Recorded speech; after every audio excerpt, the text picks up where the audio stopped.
So as some of you are now aware, I run my own website that is aimed at women either at the beginning of their career path or somewhere along the way and possibly looking for a change. So She Works features interviews with women in a variety of different professions about how they got to where they are and what advice they'd like to pass on. I'm here to talk to you this evening about the most important thing I've learnt since starting this project. But first of all, let's go back. When I got to my second year of university, I started to panic. I remember opening my laptop, going to search for internships, really pleased with myself that I had taken the initiative to search for internships, and immediately stopping. What on earth was I going to search for? What did I even want to do? And then I panicked. School and university lead us to believe that the decisions we make right now have much more gravity than they actually do and chain us to a particular path. The panic I felt stemmed from feeling like I didn't know enough about all the different careers available to me. And this is in part why I decided to start the website. Often when I do these interviews, the women will turn to me at the end and be like, right, you've started a careers site, what do you want to do? And I always feel super embarrassed because I haven't got a clue. And they've just told me about their amazing careers, and I'd love to be like, yes, Susan, chemical engineering is now for me. But that's the thing. I don't need to know what my career direction will be right now. And neither do you. The 10-year plan is not always necessary. Careers are very rarely linear now and will go in a number of different directions.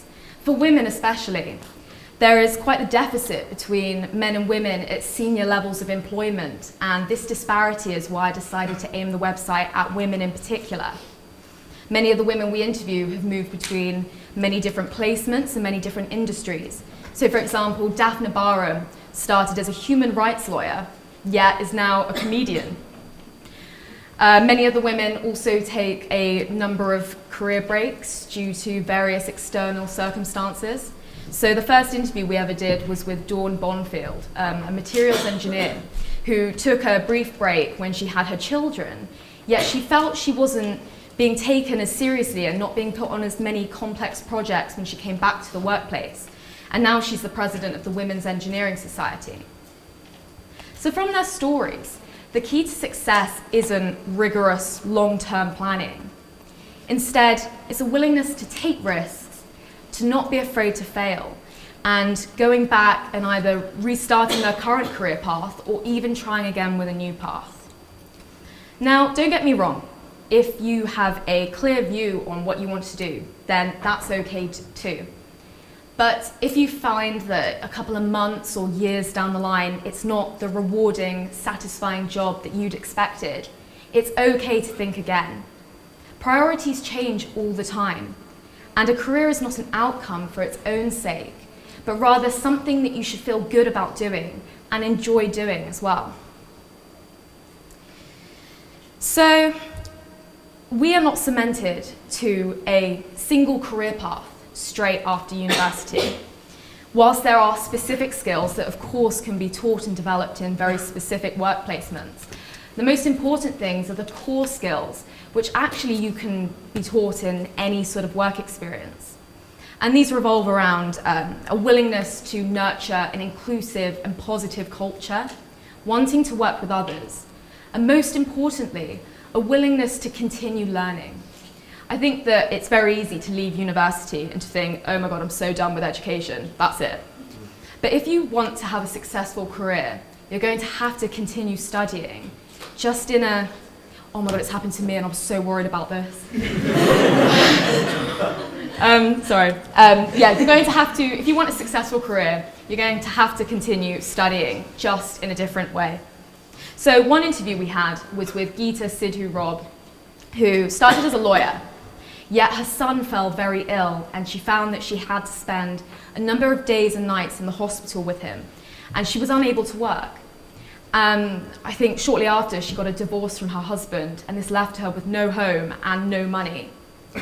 So she decided to pick up some consultancy work, eventually saving up enough to rent her own place. And then in 2008, She used a £2,000 overdraft to start her own company and is now the CEO of Nosh, and it's hugely successful.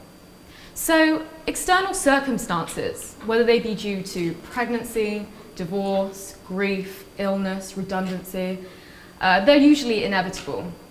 But what Geeta did was she used the skill sets that she had developed from both her degree and her movement between different industries and placements to nurture an entrepreneurial spirit, leading her to create a successful business. So what I want to leave you with is, if we're not going to worry about our long-term career plans, what should we be worrying about instead? The diversity of our workforce needs to mirror the diversity of our career paths.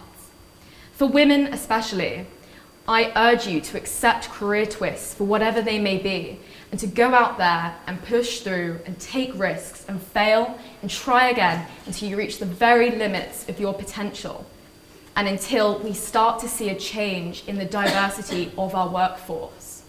And as I stand before you, a tiny undergrad attempting to preach the wisdom of seasoned career professionals, I created the site as a medium through which you and other students and other women could hear the expertise from the role models you'd never usually get the chance to speak to.